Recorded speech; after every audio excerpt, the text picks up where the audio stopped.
지난달 정부는 위기에 빠진 대한항공을 구하기 위해 1조 2천억 원을, 아시아나항공에 1조 7천억 원을 지원하기로 결정했어.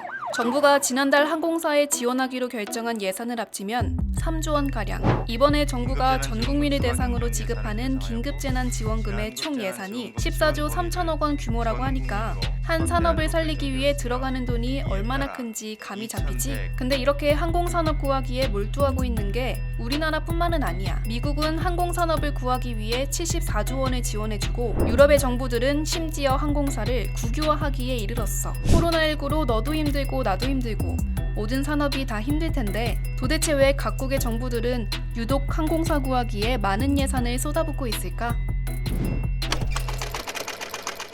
코로나19가 퍼지면서 가장 먼저 다친 곳이 어딜까? 하늘길이야. 확진자와 접촉하는 것이 바이러스 확산으로 이어지다 보니 하늘길을 다니며 국경을 넘는 일 자체가 어려워졌지. 지난 몇 달은 항공사들에게 무덤 같은 달이었어. 코로나19가 이렇게 확산되기 전에는 하루 평균 12만 건에 달하던 비행기 운항 횟수가 지난 3월 말에는 3만 7천 건까지 3분의 1로 줄었다고 해. 국적 항공사 여객기도 10대 중 8대가 멈춰버렸지. 우리나라 최대 국적 항공사인 대한항공이 일주일에 900회까지 운행하던 미국 뉴욕, LA 노선도 50회까지 쪼그라들어 버렸어. 우리나라의 코로나19 확산세는 줄었다고 하지만 여전히 다른 나라들은 매일같이 확진자가 늘어나고 있는 상황에서 언제 다시 예전 규모로 국가 간 이동이 가능해질지 아직 깜깜해. 이렇게 비행기 노선이 극단적으로 줄어들자 항공사들은 가장 먼저 인건비 줄이기에 나섰어. 대한항공은 6개월간 전 직원 순환유급 휴직을 시작했고 아시아나는 전 직원 무급 휴직을 무기한 연장하기로 했지. 근데 진짜 문제는 이렇게 항공사가 허리띠를 졸라매고 인건비를 줄여도 매달 수천억 원이나 되는 항공기 리스 비용이 고정적으로 든다는 점이야. 대한항공을 예로 들어볼게. 대한항공의 항공기 리스 비용은 매달 4천억 원가량이야.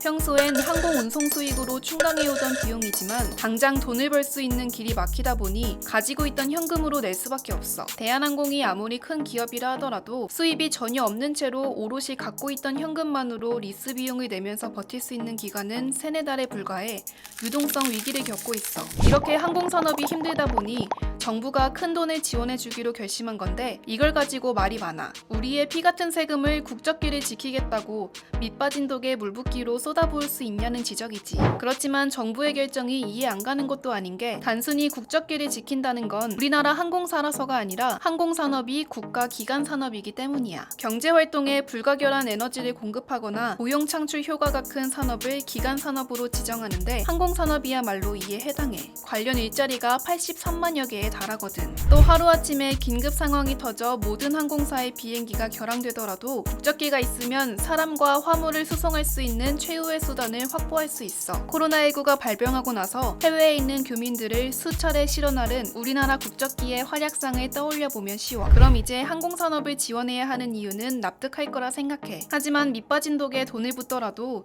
무작정 들이부을 순 없으니까 어느 정도 안전장치를 확보하는 방안이 필요해. 이미 항공업에 580억 달러 규모의 예산을 쏟아부은 미국의 사례를 참고할 만해. 우선 미국은 정부의 지원을 받는 기업에게 전제 조건을 내걸었어. 9월까지 직원을 해고하거나 급여를 삭감하면 안 되고 자사주를 매입하거나 배당금을 지급하는 것도 최소 2년간 금지돼. 또 과도한 경영진 비용 지출도 할 수 없지. 이뿐만이 아니야. 정부가 빌려준 금액의 10%에 해당하는 주식을 싼 값에 매입할 수 있는 권리도 정부에게 주어져. 사실상 항공사의 지분을 요구한 셈이지. 무조건 기업을 도와주겠다는 게 아니라 대량 실업을 방지하고 지원한 돈의 일정 부분은 반드시 돌려받겠다는 거야. 이 외에도 이탈리아 정부는 국적 항공사인 알리탈리아에 5억 유로를 지원하면서 항공사를 완전 국유화하기로 했고 프랑스는 에어프랑스에 70억 유로를 지원하면서 탄소 배출량을 절반 수준으로 줄이라고 요구했어. 그럼 우리나라 정부가 대한항공에 내건 조건을 한번 살펴볼까? 우리 정부가 대한항공에 지원하는 돈은 기업의 이익을 정부와 다시 공유한다는 조건하에 빌려주는 돈이야. 대한항공이 지급받을 1조 2천억 원 중 3천억 원은 주식으로 전환될 수 있는 채권이야. 대한항공이 정상화되고 난 후 해당 채권을 주식으로 전환해 주식의 시세 차익이나 배당 이익 등을 정부가 취하겠다는 뜻이지. 또 지원에 대한 전제 조건도 붙었어. 아직 구체적인 방안은 검토 중이지만 정부의 지원을 받는 대신 6개월간 일정 비율 이상으로 고용 총량을 유지해야 해. 또 정부의 지원금을 다 갚을 때까지